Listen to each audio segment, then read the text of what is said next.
26 Men and a Girl by Maxim Gorky.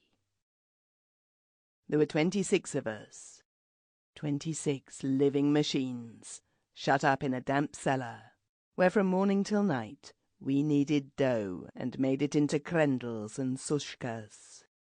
The window of our cellar looked onto a brick area, green and mouldy with the moisture.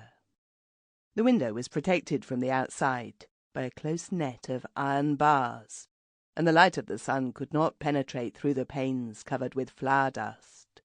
Our employer had placed bars in front of the window, so that we should not be able to give a piece of his bread to a passing beggar, or to one of our comrades, who might be out of work and starving. Our employer called us rogues, and gave us half-rotten tripe to eat for dinner instead of meat.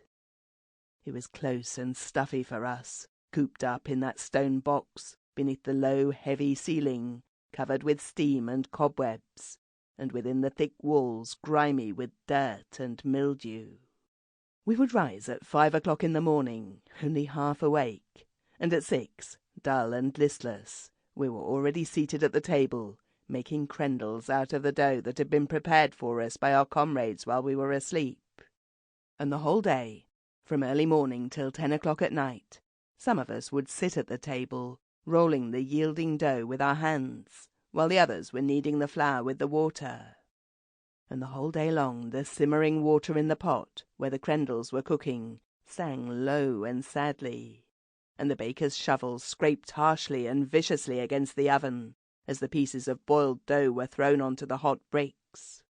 And from the morning till night, the wood burned in the stove, and the red reflection of the flames danced over the walls of the bakehouse, as though silently mocking us. The giant stove looked like the misshapen head of some fairy-tale monster. It seemed to thrust itself out of the ground, open its broad jaws full of living fire, and breathe heat upon us, and look at our endless work, with its 2 dark ventilators over the oven. These 2 ventilators were like eyes, the dispassionate, pitiless eyes of a monster. They always looked at us with the same dark gaze, as though they were weary of seeing the eternal slaves, and without expecting anything human of us, scorned us with the cold scorn of wisdom. Day after day, in the flour dust, in the dirt we brought in with our feet from without, in the hot, heavily laden atmosphere, we rolled the dough into krendels, moistening it with our sweat.